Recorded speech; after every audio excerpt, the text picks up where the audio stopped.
It was the end of August 2013 when 19-year-old college student Bryce Laspisa packed up his belongings and began what was supposed to be a simple drive home.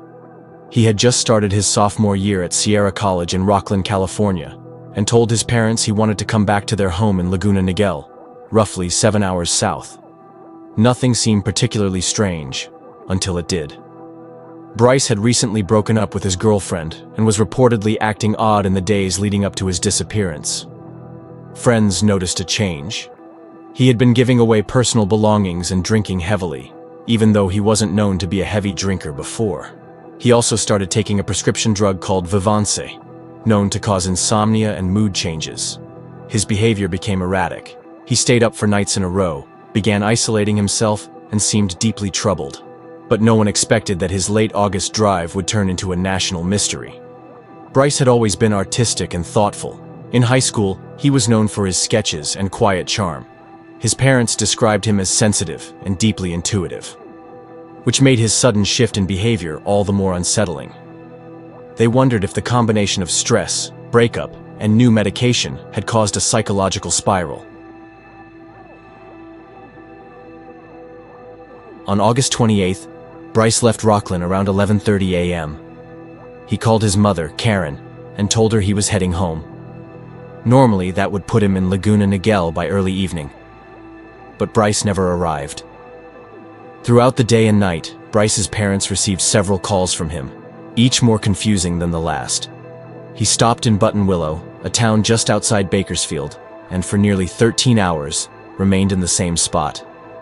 A local man named Christian, a roadside assistance worker, even brought him gas and confirmed that Bryce seemed fine, alert, polite, and coherent. Yet he didn't move.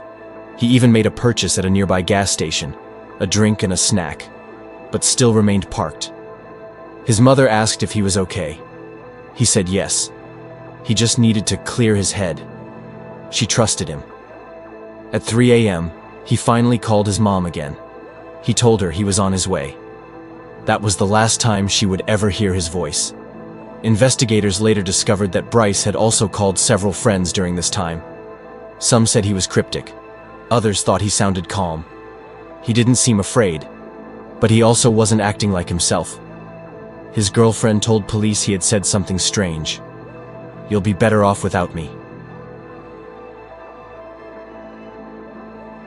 A few hours later, Bryce's 2003 Toyota Highlander was found wrecked and abandoned at the bottom of a 25-foot embankment near Castaic Lake, just a few hours from his home. The back window had been broken out, and his laptop and phone were still inside. Blood was found on the headrest, but not an alarming amount. There was no sign of Bryce. Investigators were baffled. The car had clearly accelerated down the slope, hitting the rocks below with enough force to shatter glass and twist metal.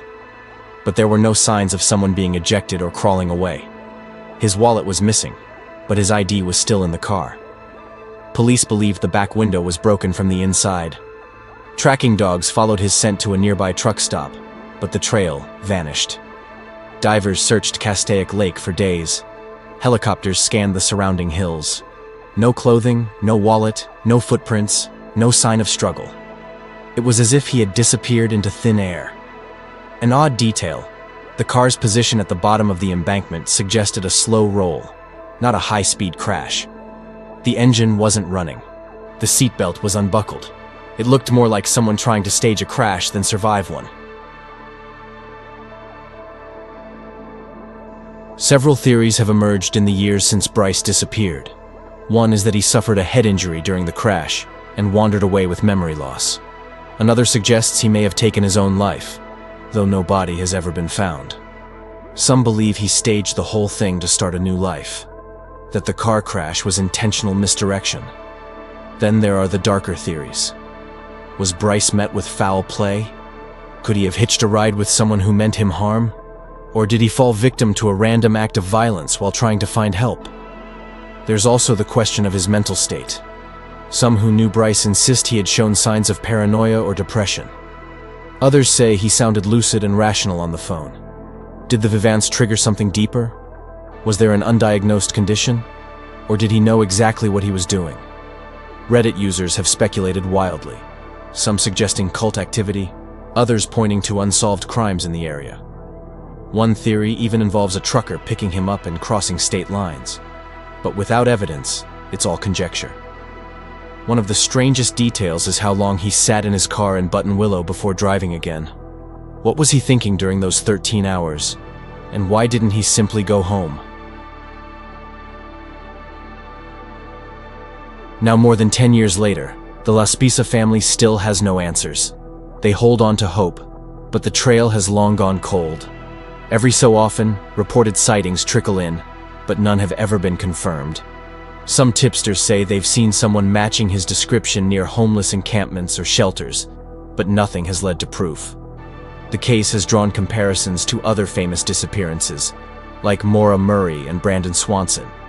But Bryce's case is unique, because of the long pauses, the strange behavior, and how close he was to making it home. It's as if he wanted to be found and not found at the same time. His parents never stop searching. Every year, they renew the call for information. They keep his photos updated with age progression and share his story on news stations and online forums. His mother once said, "As long as there's no body, there's still hope." They've even consulted psychics and hired private investigators, but nothing has brought real closure. Online communities have kept Bryce's story alive. Reddit threads, YouTube videos, and podcasts dissect every known detail, from his call logs to the exact positioning of his car. His case has become a digital cold case, preserved in speculation and sorrow. Armchair detectives have even created detailed maps and 3D models of the terrain near Castaic Lake, trying to find a clue everyone else missed. Some believe the answer lies in the 13-hour wait in Buttonwillow. That something happened there, Bryce never revealed. There are Facebook groups dedicated solely to Bryce's case.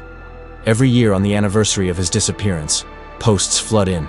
Photos, memories, and calls to action. Some people have made it their mission to keep his name in circulation, hoping that one day, someone who knows something will speak up. His parents continue to speak publicly, urging anyone with information to come forward. For them, silence isn't closure, it's agony. Until there's an answer, the internet will keep asking, what happened to Bryce Laspisa? After more than a decade, Bryce Laspisa's disappearance continues to raise more questions than answers. His car was found, his belongings were left behind, but he was simply gone. No confirmed sightings, no physical evidence, just theories, maps, message boards, and hope. His story has become more than a missing persons case. It's a mystery that lives online, in the minds of those who refuse to let it go. And maybe that's how it stays alive. As long as people keep asking where Bryce went, there's still a chance, however small, that one day someone might finally answer.